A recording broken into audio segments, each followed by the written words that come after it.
If you have your Bible, please, buksan po natin in the book of 2 Kings, ikalawang hari o mga hari,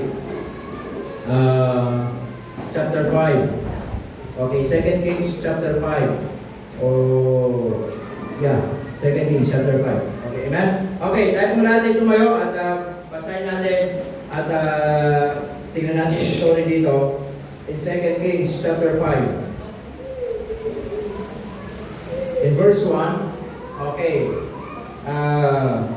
this is the story of a man na meron pong karamdaman.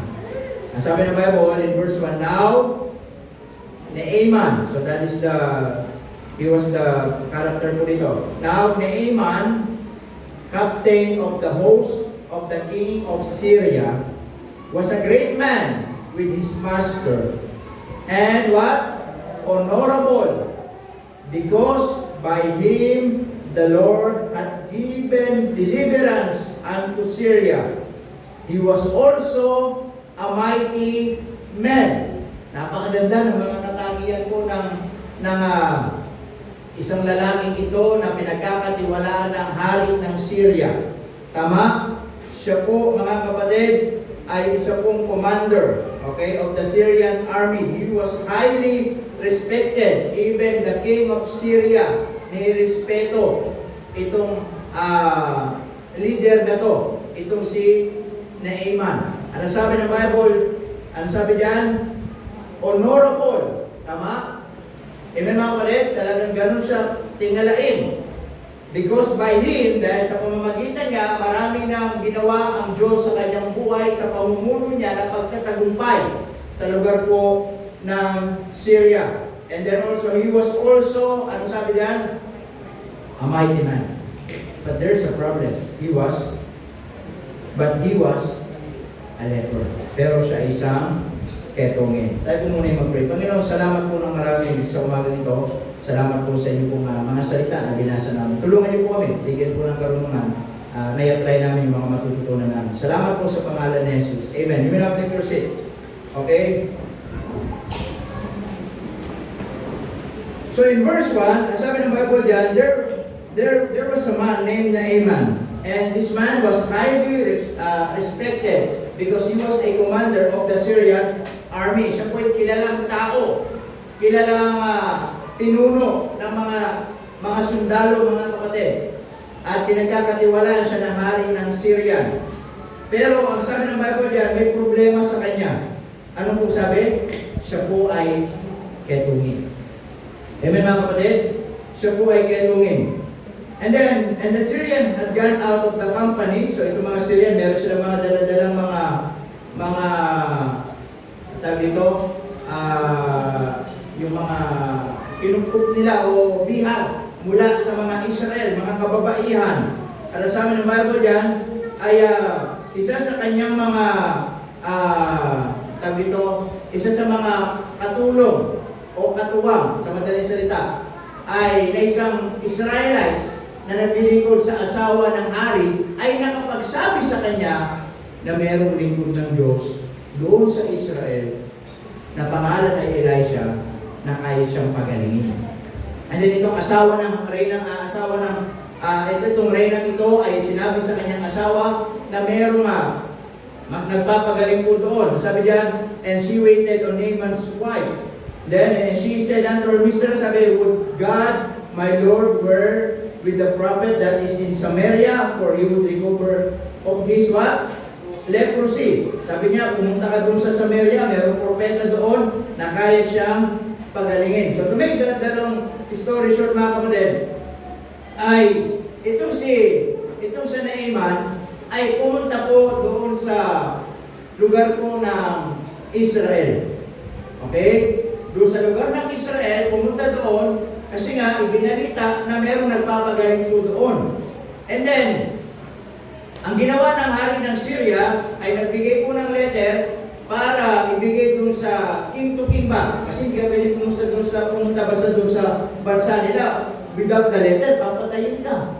So nangyari ay gumawa ng sulat yung hari ng Syria, ipinadala doon sa hari ng Israel na mayroong pupunta doon na kanyang servant, nakilalang servant, mighty man of valor, ang sabi doon, honorable, pinagkakatiwalaan, na kung saan ay pupuntahan niya yung lingkod ng Diyos sa Elisha na para pagalingin.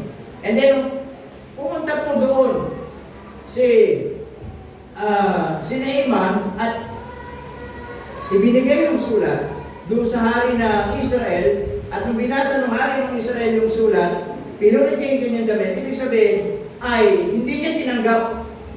In fact, sabi niya, mga kapatid, baka ito ay patibulak para labanan ako. And then, sinabi naman nung lingkod, mga kapatid, o nabalitaan ni Elisha na yung ginawa ng hari ng Israel na hindi binasa yung sulat, hindi niya tinanggap yung sulat. Ang ginawa naman ni Elisha, doon sa kanyang servant na si Gehazi, sabi niya, sabihin mo sa hari, o doon sa hari ng Israel, na sabihin kay Naaman, pumunta siya sa akin ngayon. Okay, ganun na nga rin, pumunta sa akin ngayon. And then, ang sabi ng Bible din, in verse 6, para makita natin, and he brought the letter to the king of Israel, saying, now when this letter is come unto me, behold, I have therewith sent Naaman with my servants. So sabi ng hari ng Syria, doon sa hari ng Israel, na nakalagay doon sa sulat, anong sabi diyan? Na itong si Naaman ay pinadala ko diyan. Sabi diyan, send Naaman my servant to you, or to thee, that thou mayest recover him of his what? Leprosy, para pagalingin niyo siya. And it came to pass, verse 7, when the king of Israel had read the letter, that he read his clothes, pinunit niya, and said, am I God? Sabi ng hari ng Israel, ako ba'y Diyos na pumapatay at bumubuhay? Sabi niya, that this man that sent unto me to recover, na isinubo niya itong si Naaman para pagalingin ko. Sabi niya, wherefore, consider, I pray you and see how he seeketh a quarrel against me. Baka naghahanap lang siya ng dahilan para labanan ako. Naghahanap lang siya ng reason para patayin ako. Baka kalaban siya. Sabi ng hari ng Israel. And then, in verse 8, and it was so when Elisha, the man of God, amen, had heard that the king of Israel had rent his clothes. Nung nalaman ng hari, mga kapatid, ni Elisha yung ginawa ng hari sa kanya, sabi diyan, let him come na, sabi niya, wherefore hast thou rent thy clothes? Let him come now to me, and he shall know that there is a prophet in Israel. Sabi niya doon sa hari ng Israel, papuntahin mo sa akin, sabi ni Elisha, para makita niya na mayroong propeta sa Israel. Amen?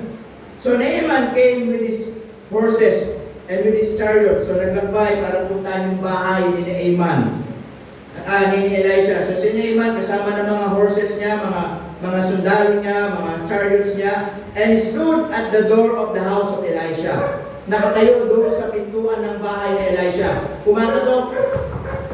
Bakit po? Shopee. Yeah. Okay. Makakatok. Bakit? Meralco. Okay, sabi ng Bible din, kumakatok. In verse 10, and Elisha sent a messenger unto him. So hindi niya nilabasan. Hindi lumabas si Elisha. Sinubo niya yung kanya, pinalabas niya yung kanyang second man o alalay o servant, itong si Gehazi. Siya yung humarap kay Naaman. And ang sabi ng Bible dyan, and Elisha sent a messenger unto him, saying, go and wash in Jordan 7 times, and thy flesh shall come again to thee, and thou what? Shall be clean. Sabihin mo kay Naaman, ay pumunta siya dun sa ilog ng Jordan at lumublob siya. Okay? Lumublob siya ng isang oras, hindi naman. Lumublob ng 7 times. At pagkatapos, sabihin mo, gagaling siya. And then, in verse 9, so Naaman came, in verse 10, and Elisha, ano sabi dyan? Sent, wait lang. Ano yung mga siya? Sister Right? Tali pa daw, tali kasi, may sintali niyan eh. Di ba yung pinapayagat? Nakaupo lang yan hanggang matulog. Nakaupo lang. Tinitry ko ilalim. Pag nilagyan ko ng kutsyon, hinangat na. Sa umupo ka dyan. Kaya pag natulog yan, nakatayo na kaupo lang. Okay? Sabi ng Bible, and Elisha sent a messenger unto him, sabi niya, saying, go and wash in Jordan 7 times, and thy flesh shall come again to thee, and thou shalt be what? Clean. So sabi ni Gehazi, yung servant, sabi niya, pumunta ka doon. Then verse 11, but Naaman, ano sabi niya? Ano sabi po diyan? Verse 11, but Naaman was what? Nagalit. Itong si Naaman. Why? Because he was honorable. He was the second, he was the ruler, o siya yung pinuno ng mga sundalo, mga kapatid. He was a mighty man of valor, and expecting na pagpunta niya kay Elisha, there is something miracle na gagawin sa kanya para gumaling. Pero sabi lang sa kanya, lumubulog ka sa ilog ng Jordan. Do you know what is the Jordan River? Isa sa maruming ilog. Hindi ba nakaka-insulto mga kapatid? Na kung saan, kaya sabi niya mga kapatid, nagalit si Naaman at umalis. At sabi niya, behold, I thought he will surely come to me. Sabi niya, akala ko in-expect ko, lalabas yung man of God at sasabihin sa akin, tatayo sa harapan ko, tatawag sa Panginoong Diyos, and sabi niya, and call on the name of the Lord his God, and strike his hand over, sabi niya, over the place, at maybe, pag-pray over ako, at mag-pray siya, at gagaling ako. Hindi expectation niya.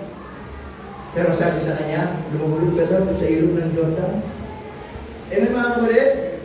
Sabi ng verse 12, are not Abana and Pharpar, rivers of Damascus, sabi, better than all the waters of Israel?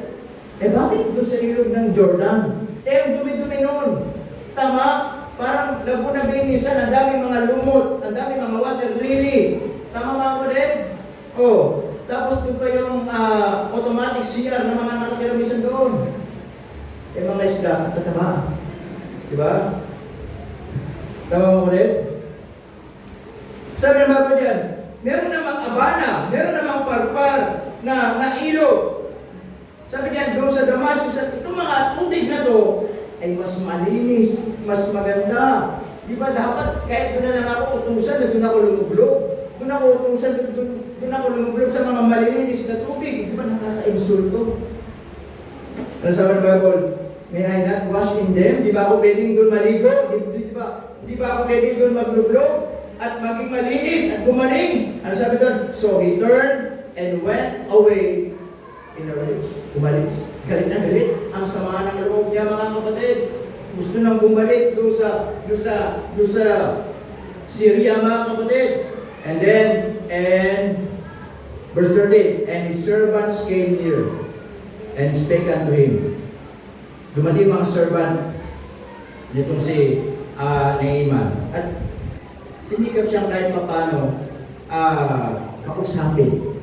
At sabi diyan, and said, my father, sabi niya, if the prophet had been thee do some great thing, would thou knowest have done it? Sabi niya, kung ang lingkod ng Diyos o propeta, sabi niya, ay gagawa ng dakilang bagay, para dumaling ka, hindi mo ba siya susundin? Na kung yun yung inutos, hindi mo ba susundin? Kung yun yung sinabi, hindi mo ba papakinggan? Ano sabi ng Bible diyan? Kapatid, how much rather than when he said to thee, wash and be clean, na sabihin sa iyo, lumulog ka, magiging magaling ka, hindi mo ba siya pakikinggan? Ano sabi, verse 14, then he went it down. Marahil, naisip niya, total, nandito na rin naman tayo. Total, wala namang masama kung susubukan. Total naman, sinabi ng lingkod ng Diyos, sige, gawin ko na lang. Diba? Tama mga kapatid? Nalala niyo si Elijah? Ang sabi ni Elijah doon sa widow, pakainin niyo ako. Diba mga kapatid? Ang sabi ng anak, pwede silang mamatay kasi last will na nila yun. Pero ang sabi niya, I know that thou art a man of God. Amen? At thy word. Mga kapatid, sabi niya, nevertheless, sige, pagpilin ko lang kita. Amen mga kapatid? So sabi ng Bible, sige wala namang masama, subukan natin. In verse 14, and dipped himself 7 times in Jordan. 7 times. According to the saying of the man of God. And his flesh, what? Came again like unto the flesh of the little child. And he was clean. After 7 times, nakita niya yung marahil, nagbibilang siya. Lumulog siya. What? Kaya naman nagbago. Sabi mo na naman sa kanya, 7 nga, wala pa. 7 pa. 2, 3, 4, 5, 6. Then, excited siya. Excited lahat ng mga nandun. Then, doon sa 7 times na pagtulog niya, pag-angat niya, parang bata yung kanyang balat. Amen mga kapatid? Malinis. Amen? Lahat ng libag na nanggal. Lahat ng mga malalagay ugat, nawala. Lahat ng peklat, mga piso, barya, nawala. Tama ba rin? Lahat ng mga tahi, nawala. Amen mga kapatid? Marami yung mukha niya, choro-choro. Ha? Parang naging bata yung kanyang kinis ulit.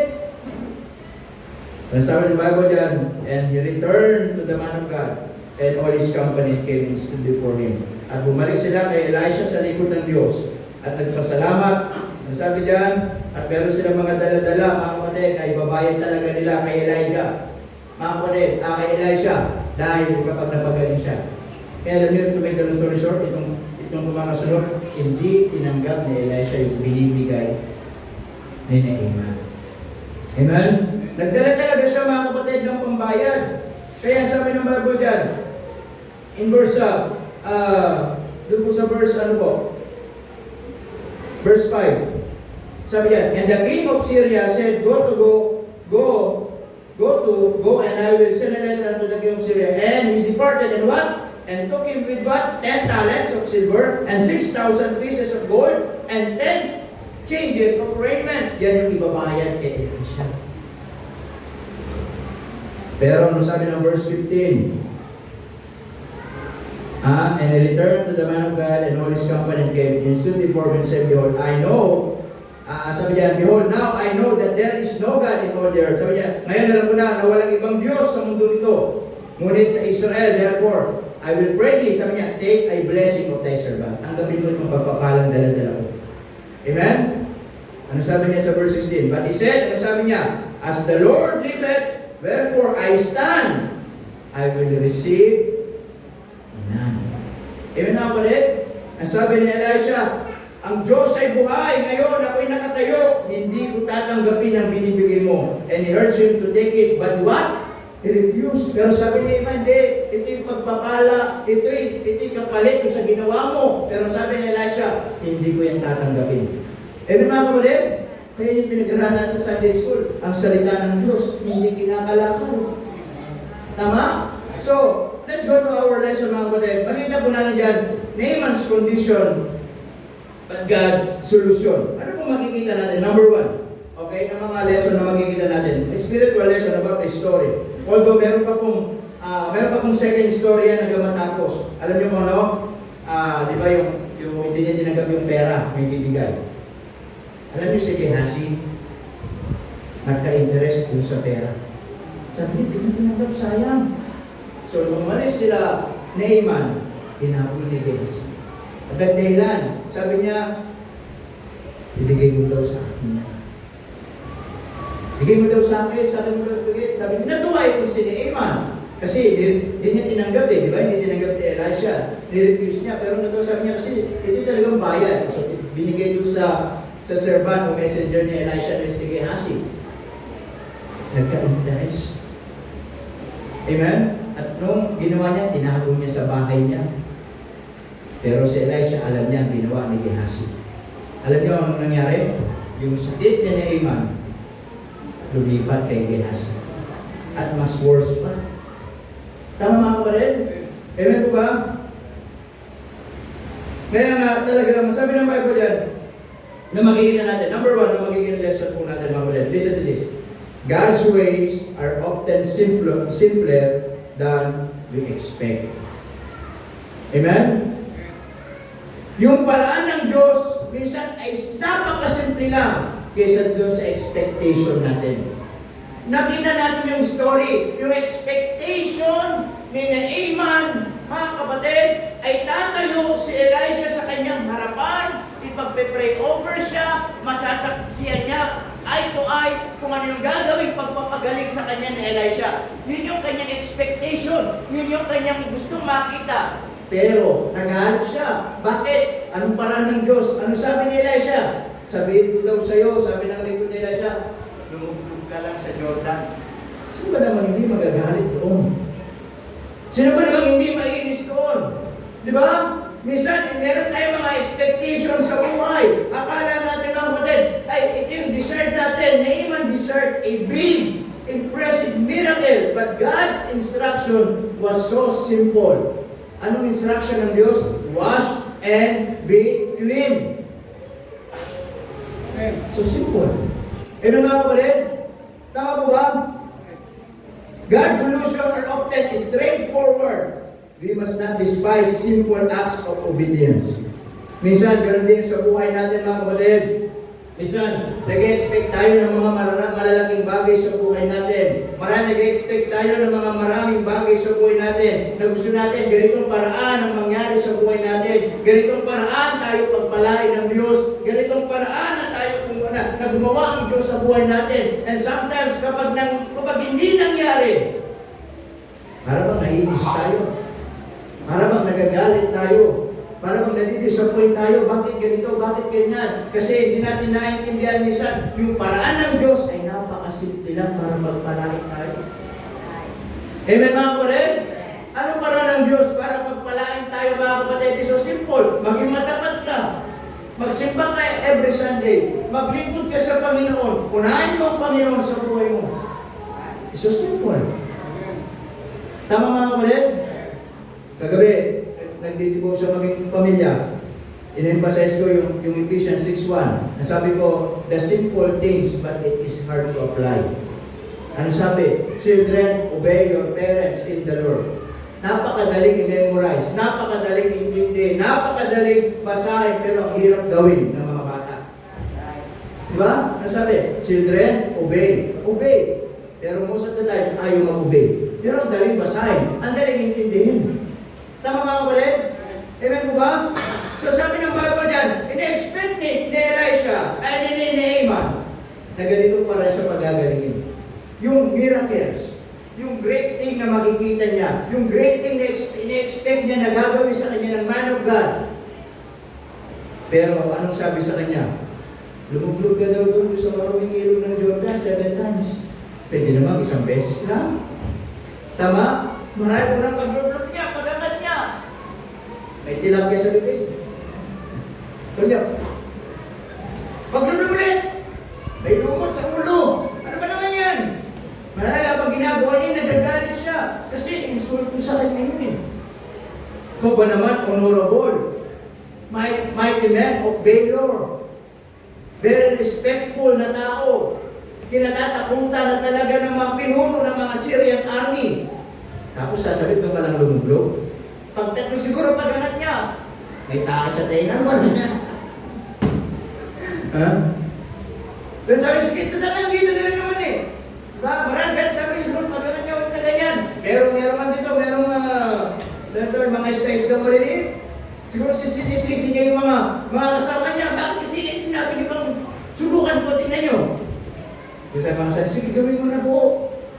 Gawin niyo na lang po. Kunti na lang, tatlong log-log na lang. Di ba? O, pag-log-log na ulit. May patay na pusa sa ulo. Ha? Tama. Pambira.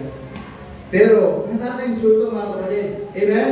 Eh di ba, minsan, tayo, nagagalit tayo kapag yung expectation hindi nangyayari sa atin. Minsan, we're expecting something na ganito ang mangyayari minsan sa mga anak natin, di ba? Minsan, i-expect natin, magiging ganito sila. Mag-aaral ng mabuti. Ba't in reality, titigas ng ulo. Di ba? Sasabihin natin, saan ba kami nagkulang? Tama? Amen mga kapatid? So sometimes God's ways are often simpler than we expect. Minsan, yung paraan lang ng Diyos para pagpalain tayo, sumunod ka lang. Yung paraan lang ng Diyos para pagpalain tayo mga kapatid, napakasimple lang mga kapatid, magtapat ka lang. Amen po ba mga kapatid? Lalo na sa kaligtasan, napakasimple lang ng paraan ng Diyos pagdating sa kaligtasan. Buksan mo ang puso ng tao, tanggapin niya si Kristo sa kanyang puso by faith, sa kanyang puso bilang tagapagligtas, at maliligtas siya. It's so simple. Pero ang gusto ng tao, pag mahirap. Amen mga kapatid? They tried everything mga kapatid para for them na makatiyak ng buhay na walang hanggan. Pero simple lang ang gusto ng Diyos, sumampalataya. Amen mga kapatid? So God's ways are often simpler than we expect. Amen? Number 2, pride can be hinder breakthrough. Alam niyo, minsan, mga kapatid, nagiging dahilan yung kataasan sa atin para hindi makagawa ang Diyos sa buhay natin. Amen? Kaya nga dito, yes, ikaw ba namang pinuno? Tama? Tapos bigla sasabihin sa iyo, lumubulog ka doon sa ilog ng Jordan for 7 times. Abay, minsan nandun yung pride. Sino ba siya para utusan ako? Sino ba siya para sabihin ako lumubulog? Ang in-expect ko, tatayo sa harapan ko, mananalangin sa akin, tatawag sa Panginoon, and mawi-witness ko na ako pagagalingin ng Diyos. Amen mga kapatid? But because of pride, nagalit siya, umalis, gusto nang bumalik. Amen mga kapatid? Na marahil galit na galit, kaya siguro hindi muna lumabas si Elisha. Kaya siguro kaya ginawa niya, sige hasi yung kanyang inutusan. Kasi baka kapag si Elisha nagsabi, lumubulog ka sa ilog ng Jordan, baka hindi makapagpigil itong si Naaman, abay, patay na lang si Elisha sa galit. Kasi siguro magaling din si Elisha, no? Hindi talaga siya lumabas muna. Kasi baka naman kapag siya nagsalita, bigla na lang siyang tagain. Di ba? Abay, ikaw ba namang kilalang sundalo, tapos sasabihin, lumubulog ka. Abay, I said, pride. Amen mga kapatid? Naaman's pride. Makikita po natin. Amen? Na minsan, ito yung nagiging way, nagpa-block para mga kapatid ay pwede siyang hindi bumalik. Pero nakita natin, tinanggal din ni Naaman yung pride niya. Sumunod pa din siya. Tama? Kaya minsan po, mga kapatid, sa buhay natin, minsan ang pride ay nagiging dahilan, minsan para hindi tayo pagalingin ng Diyos sa mga sakit natin.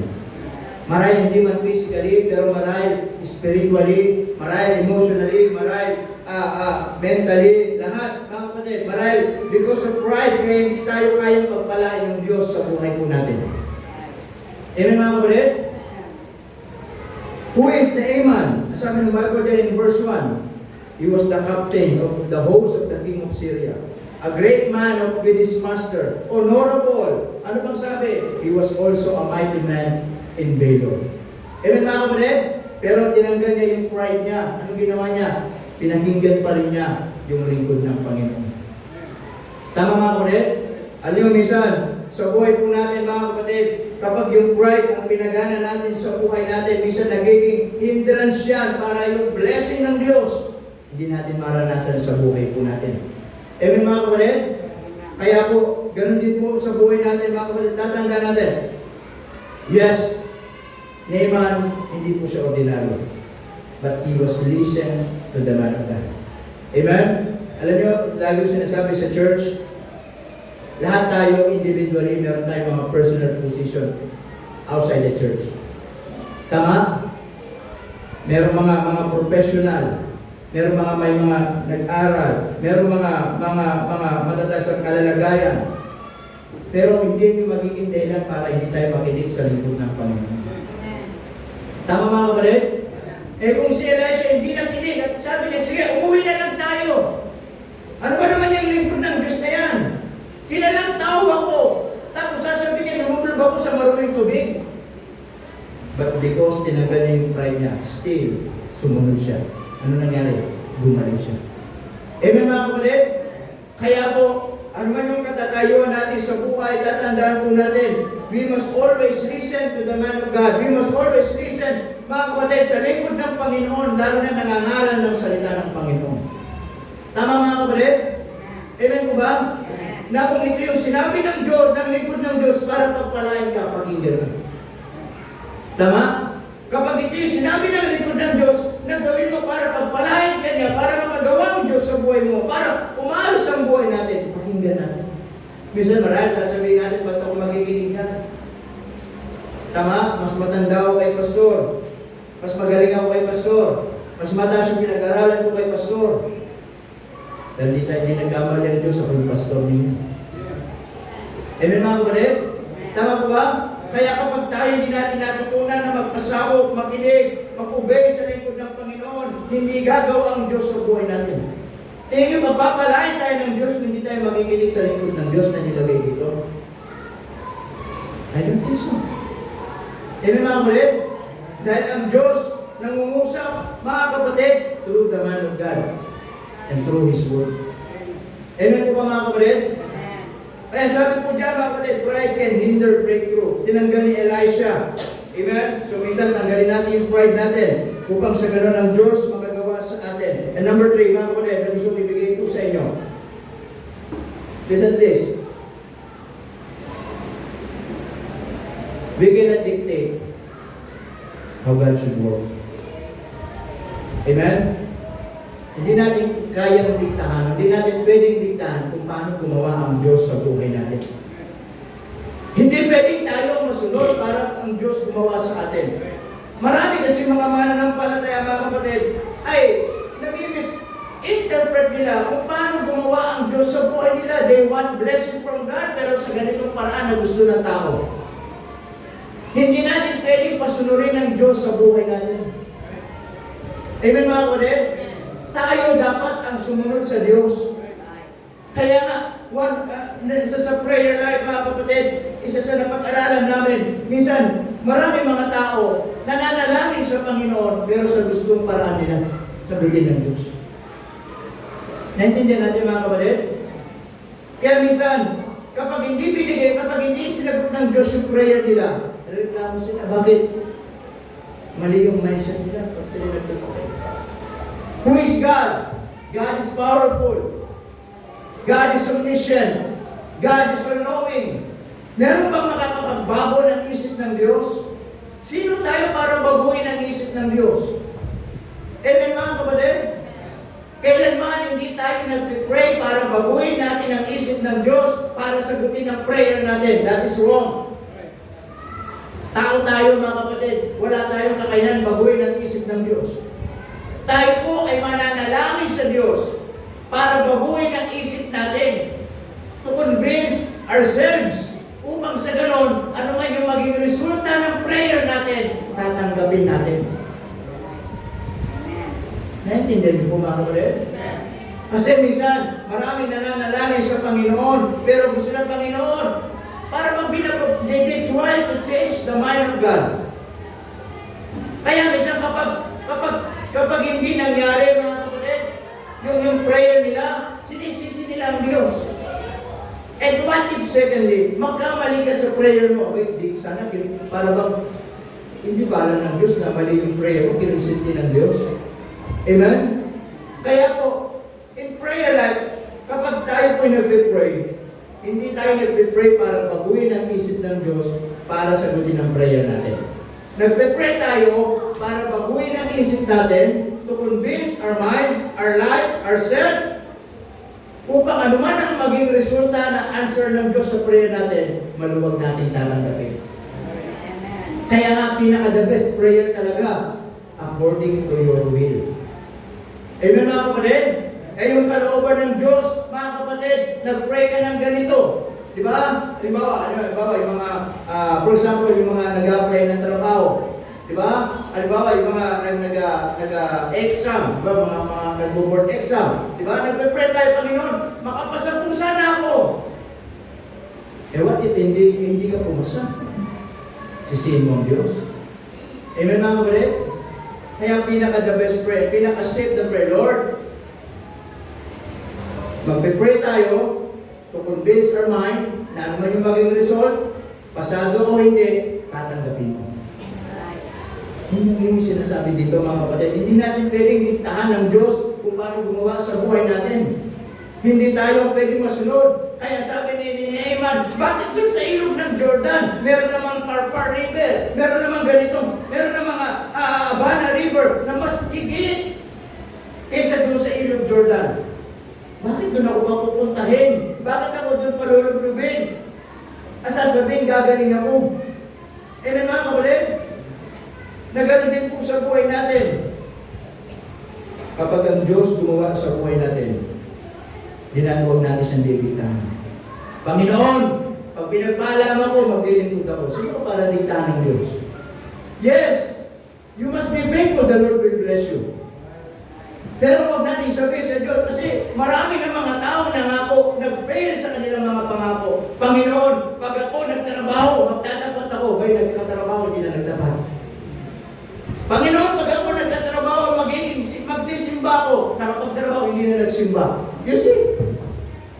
Amen mga kapatid? So we cannot dictate how God should work. Amen mga kapatid? Si Naaman expecting healing in a good way. In a great way. Pero sabi ni Elisha, sabi mo siya, tumulong siya sa ilog Jordan. It's simple. Amen? Amen mga kapatid? So we cannot dictate how God should work. We must obey. We must be faithful. At hayaan natin ang Panginoon ang gumawa sa buhay natin. Tama mga kapatid? Ang Panginoon siyang gagawa sa buhay natin. Ibig sabihin, magtiwala tayo sa Kanya, magpasabot tayo sa Kanya. We must be submit mga kapatid. At makita natin paano gumawa ang Diyos sa buhay natin. Tama? Amen po ba? Hindi tayo ang susunod sa Diyos. Ay, hindi ang Diyos ang susunod sa gusto natin. Tayo ang susunod sa gusto ng Diyos para sa atin. Amen? Ang gusto ng Diyos para kay Naaman, sa maruming tubig. Ang gusto ni Naaman para sa kanyang sarili, para river. Abana river na mas maganda. Amen mga kapatid? Kaya sabi ng awit, God knows best. Meron tayong mga gusto mangyari sa buhay. Ito yung gusto ko. Ito yung paraan ko. Ito yung tingin ko mas maganda. But the question, kalooban ba ng Diyos ang mga yan? Yan ba yung mga kabuti para sa atin? Amen mga kapatid? Number 4. Not only we cannot dictate how God should work, but also obedience unlocks God's promises. Tama? The way of God for us to be blessed is to obey. Katulad po ng pagkaraan ng last Sunday. Amen? Nasabi ng Diyos kay Pedro, iusip mo ng konti. Nasabi niya kay Pedro, ihulog mo ulit yung lambat. Sabi mo, pwede siya magreklamo, Panginoon, hindi ako bobo para utusan mo kong ihulog ulit. Mangingisda ko for how many years? Dito na ako tumanda marahil. Ito pa yung mananiminana ko sa mga magulang ko.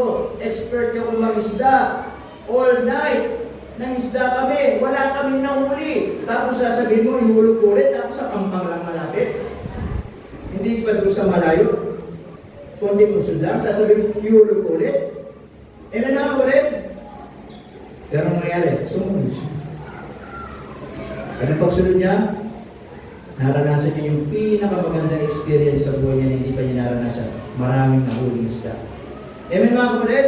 So the secret of blessing, of course, mga kapatid, ay pagsunod sa Panginoon. Amen? Na minsan, obedience unlocks God's promises. Tama? Kaya minsan ganun din sa buhay natin. Kapag hindi tayo nagiging masunuri sa Diyos, yung mga pangako ng Diyos sa buhay natin, hindi natin nararanasan.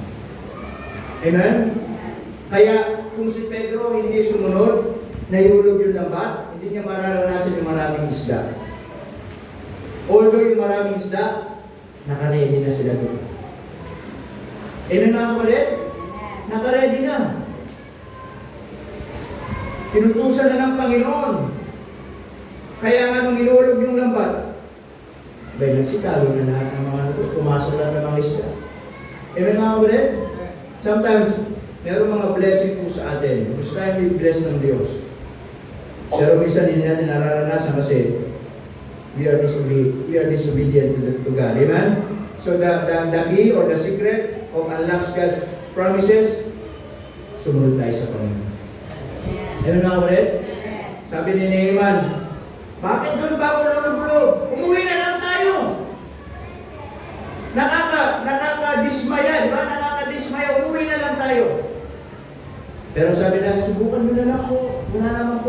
Wala namang mawawala. Total nandito na tayo. Pinalisan niya yung pride, although talagang galit na galit siya, naiibis talaga siya. Pero sumunod siya. Ito sa sinabi ni Elisha. Amen mga kapatid? And then nakita natin, bumalik siya. Amen? Full obedience. Amen? Even when it seems, mga kapatid, illogical, but brings about God's promises. Tama? Minsan marami mga napalataya, hindi nakikita yung mga pangako ng Diyos kasi hindi sumusunod sa Diyos. Tama mga kapatid? It's a logic. Paano natin makikita yung mga pangako ng Diyos kung hindi tayo sumusunod sa Diyos? Subukan mong sumunod sa Diyos. One by one. Step by step. Mapapatunayan mo sa sarili mo. Totoo lahat ang pangako ng Diyos sa buhay niya sa atin. Amen mga kapatid? Totoo lahat ang pangako ng Diyos. Walang pangako ng Diyos na hindi naging totoo at magiging hindi totoo sa buhay natin. Tama? Pwede tayo magpalya. Pwede tayo mag-fail. Pero never yung mga pangako ng Diyos mag-fail sa atin. Minsan hindi lang natin experience kasi hindi tayo sumusunod sa Panginoon. Amen? Lastly mga kapatid, not only obedience unlocks God's promises, but also lastly, listen this, wrong expectation. Amen?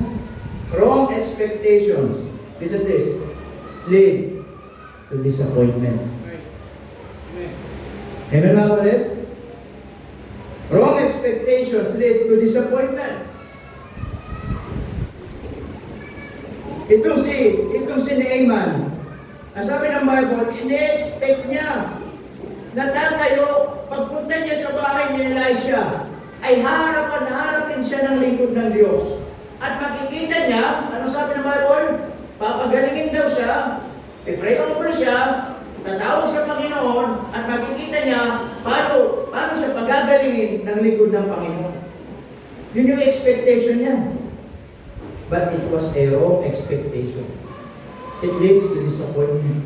Kaya nga, ano nangyari? Lumabas, may binuksan yung ito. Ang lumabas, si Gehazi. Sabi daw ni Elisha, man of God, pumunta ka daw sa ilog ng Jordan. Lumubulog ka ng 7 beses. Ano nangyari? Wrong expectation leads to disappointment. Abay na-disappoint, bakit? Kasi habang naglalakbay siya, marahil ini-imagine na niya kung anong mangyayari. Minsan ganun tayo, di ba? Minsan marahil meron tayo mga plano sa buhay, ini-imagine natin kung anong mangyayari. Anong kahihinatnan. We're so excited about the future. We're so excited about the process. But kapag dumating na yung time na yun, magiging natin minsan, para pag hindi nangyayari. Minsan sasabihin natin, bakit ganun? Ginagawa ko lahat, hindi sumasang-ayon sa mga plano ko. Ginagawa ko na lahat, hindi nangyayari sa mga gusto kong mangyari. And then step by step, we will feel disappointed. Sanasan natin, nakakadismaya. Huwag na lang ako maniwala. Huwag na lang kaya ako maniwala. Huwag na lang kaya ako magpatuloy. Amen mga kapatid? Bakit? Kasi wrong expectation. Amen mga kapatid? Leads to disappointment. Amen? Tandaan natin, align your expectation in God's will. Amen? I-align natin. Walang masamang mangarap. Pero make sure yung pangarap mo kasama ang Diyos. Walang masamang magplano sa buhay. But make sure yung plano natin laging kasama ang Diyos. Walang masamang mag-isip ng mga magagandang bagay. But make sure yung mga pinisip natin magagandang bagay, kasama lagi ang Diyos yan. Mga kapatid, yung mga iniisip natin, yung mga bagay na ginagawa natin, mga bagay na pinaplano natin, kapag wala ang Diyos yan, you will be disappointed. Amen. Di-disappoint ka ba ng ano? Bakit? Kasi wala ang Diyos sa plano mo. Wala ang Diyos sa iniisip mo. Wala ang Diyos sa mga imahinasyon natin. Alam niyo kung bakit?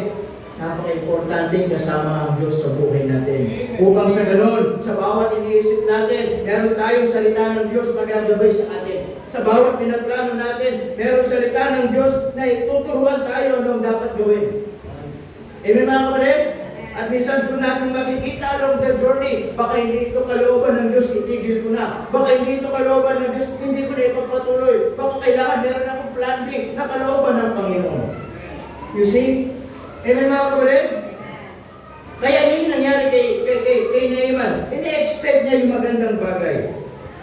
Pero na-disappointed siya mga kapatid. Na-disappoint siya. Bakit? Iniisip niya, ini-imagine niya kung naglalakbay siya. Nakatuwa ko sa bahay ni Elisha. Harap yung lingkod ng Panginoon na nabalik-balita, lagi nagpapagaling. At kapag bumarap siya, hindi niya ba naglalakbay siguro sila? Makasusubay-bayan ko yung kapangyarihan ng Diyos sa buhay ko. Amen mga kapatid? Kaya nang bumatok siya, excited na excited siya. At nung pagbukas ng pinto, ayan na yung lingkod ng Diyos. Lumabas siya, sabi, lumulog ka sa ilog Jordan. Amen mga kapatid? 7 times daw sabi, lumulog ka doon sa marong tubig. Ay, nagalit siya. Amen?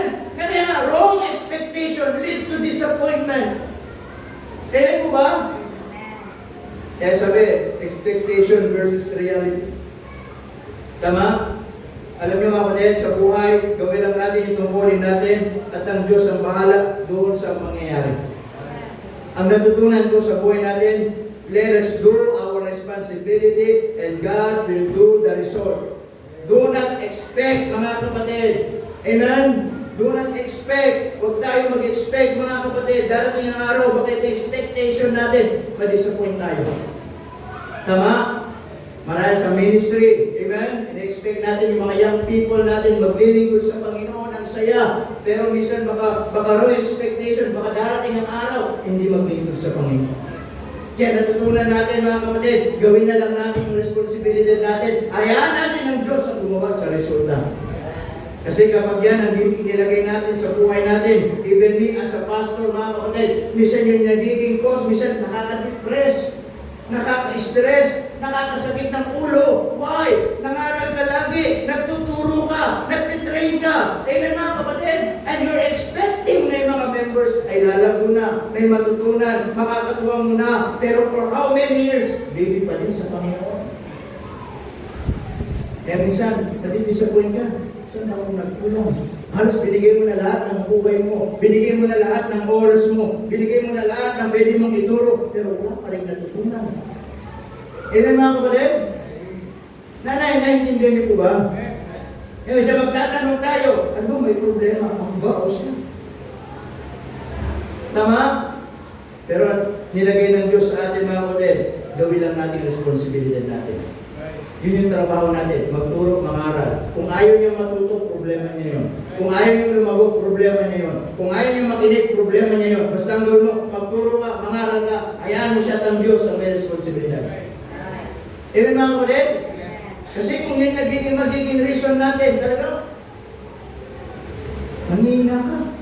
Minsan, akala mo, mga kapatid, ay makakasama mo siya sa gawain ng Panginoon, but makikita mo, mawala sa gawain ng Panginoon. Amen? You train a lot, amen? You guide him or her, ginabayan mo na siya sa Panginoon, but suddenly makikita mo, parang walang natutunan sa Panginoon. Amen? At yan po yung hindi talaga kalooban ng Diyos sa buhay natin, even sa church, mga kapatid, amen? Na dapat, sabi ng Bible, yung mga dating tinuturuan, dapat magtuturo. Amen? Yung mga bata sa pananampalataya, dapat lumalagok sa pananampalataya. Tama mga kapatid? Yung mga very sensitive, dapat hindi na sensitive. Yung mga mananampalatayang, tawag dito, ay madaling magalit, dapat hindi na nagagalit. Ibig sabihin, ipakita, kaya sabi ni Apostle Paul, but continue thou in the things which thou. So that may laging mayroong natututunan. Amen mga kapatid? Amen? Yung dating mga mahihina sa pananampalataya, dapat tumatatag na. Amen mga kapatid? So, wrong expectations lead to disappointment. Tama? Align our expectation with God. In God's will. Amen mga kapatid? Hindi po sa sarili nating expectation. Kasi pag tayo nag-isip, disappoint tayo. After 5 years, magkakaroon ako ng ganito. After ng ganito, magkakaroon kami ng ganito. Amen mga kapatid? Huwag tayo mag-expect, di ba? Sister Sheila, mag-expect. After 5 years, magkakaroon na naman yung ako ko. After 5 years, magkakaroon na naman si Hannah. Masegloy na naman. Dadaan na naman ako. Tama? Kasi, in human imagination. Pero, as As I said, walang masamang mag-expect. But make sure your expectation, mga kapatid, will become right if you will align it in God's will. Tama? Dapat yung pinaplano mo lagi kasama ang Diyos mo. Tama? Amen mga kapatid? Upang sa ganun, ay meron tayong gabay. Kasi kapag sarili lang natin, baka after 5 years, magpipil tayo. Amen? Baka after for many years, hindi pala mangyayari. Bakit? Expectation lang natin. And it will what? It will lead to disappointment. Amen mga kapatid? O, Brother Darwin, after 5 years, magsishampoo ko ng kapal ng buho. Nakapal ng buho ko. Magiging gamba ko na yung may hiwa dito. Haba na yung buko dati. For 5 years, lalo nakalbo. Nakaka-disappoint nga naman, di ba? Ginawa mo na magpakapal ng buho, pero wala nagbago. Tama po ba mga ulit? So wrong expectation lead to disappointment. So yun yung nangyari kay Elisha. So make sure we as a Christian, yung expectation natin lagi, it will align in God's will. Amen? Walang masama magplano, but make sure yung plano natin, kasama natin ang Panginoon. Walang masamang mangarap, but make sure yung pangarap natin, kasama ang Panginoon. Amen mga ulit? Young people, like sinasabi, kahit anong pangarapin ninyo, kahit anong gawin ninyo sa buhay, huwag niyong ilalayo sa listahan ninyo ang Diyos sa buhay ninyo. Amen? Walang masama, mangarap ka. After 5 years, mangarap ako. Ganyan, makapagtrabaho ko, makabili ako ng lupa, makapagtayo ko ng bahay. But make sure lagi ang Diyos ang pinakauna sa buhay mo. Makabili ako ng lupa, ang gagawin mo sa lupa. Makabili ako ng bahay, ang gagawin mo sa bahay. Hindi, gagamitin mo yung bahay para makapag-Bible study. Tama mga ulit? Pangarap ko after 5 years, maging mayaman. Wala masamang maging mayaman, pero gagawin mo sa yaman mo. Amen mga ulit? Sama mo ang Diyos, maging mayaman ako para lalo maging gagamit-gamit sa gawa ng Panginoon. Amen. Tama mga ulit? Anong gagawin natin ngayong umaga? Nakita natin yung buhay ni Naaman na meron siyang karamdaman. Nasa kanyang lahat, pero may problema. May keto. Listen to this. Baka marahil nasa atin ang lahat. May pinag-aralan, kilalang tao, malakas, walang problema, may trabaho, may kinakain. Pero kung wala kang Diyos na kinikilala, wala lahat yan. Amen mga kapatid? Si Naaman, nasa kanya na lahat. Pero sabi ng Bible, meron siyang keto. At alam niyo yung tao may keto? Ha? Inaayawan. Kinakadirian. Bakit? Baka makahawa. Amen mga kapatid? Kaya kahit leader siya, aayawan siya ng tao. Tama? Kahit kilala siya, aayawan siya ng tao. Bakit? May sakit siya. Nakita natin ang Panginoon na nakapagpagaling po sa kanya. Amen? So this morning, ang nais ng Diyos, ihamon sa atin po ngayong umaga. Mga ulit. Ano man ang mangyari sa buhay natin, ang Diyos pa rin ang makakatulong po natin. Katulad ni Naaman, tinanggal niya yung pride. Pwede niya sabihin, bakit ako susunod yan? In-expect ko sa magandang bagay, sa dakilang bagay ako pagkagaling, tapos sasabihin sa maruming tubig. Minsan, ganun ang plano ng Diyos. Minsan, iniisip natin, ang hirap ng buhay, ganito, para pang pinapadaan tayo ng Diyos sa ganito, pero sumunod lang tayo, kapatid. Amen? Sumunod lang tayo. May pinagdadaanan tayo sa buhay. Sumunod lang tayo. May plano ng Panginoon. Meron tayong mga pagsubok sa buhay. Sumunod lang tayo sa Panginoon. May plano ng Panginoon. Amen mga kapatid? Until one day, makikita natin, mga kapatid, hindi tayo bibiguin ng Diyos sa kanyang gagawin sa buhay natin. Kaya kung lahat tayo tumayo, tayo ay manalangin. Pray. Dakilang Diyos, salamat po ng marami sa umaga ito. We thank you, Lord, for reminding us about Naaman's Panginoon na meron pong kalalagayan, meron pong kondisyon. Tulungan niyo po kami, dakilang Diyos, sa buhay po namin. Ganun din po kay Naaman na meron pong karamdaman, pinagaling niyo po siya. At nakita namin, dakilang Diyos, na minsan sa buhay namin, kapag sarili namin, paraan ang ginagawa namin, minsan makita namin parang walang nangyayari.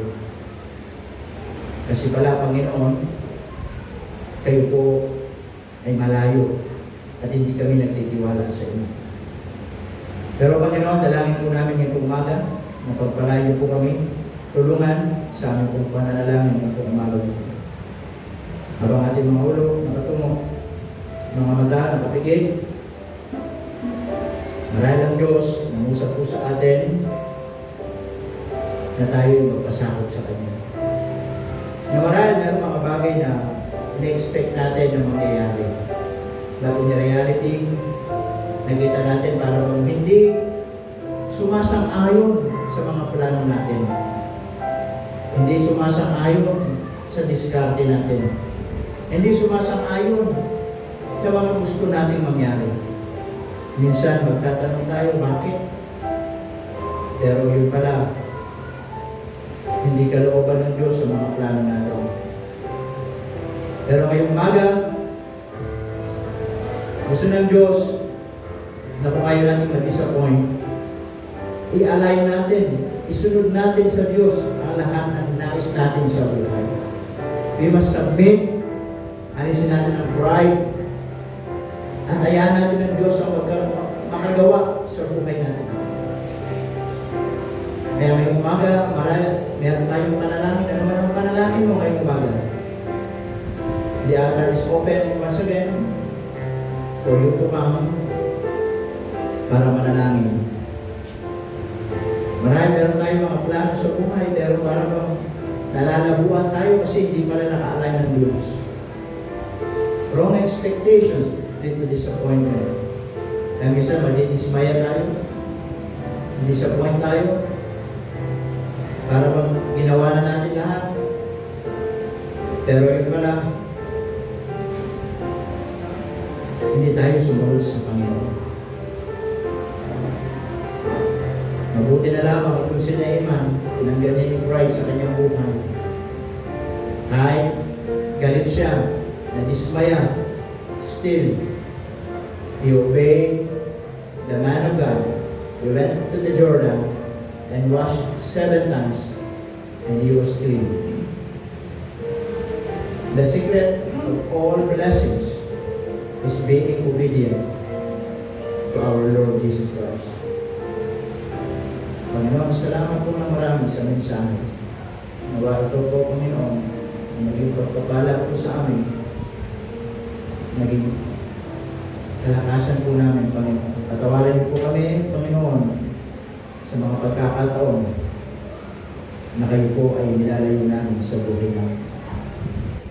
Salamat po, Panginoon, sa mga solusyon ninyo. Na minsan, di namin naisip na yung mga pamamaraan ninyo na kahit simple lang ay malaking bagay sa buhay namin.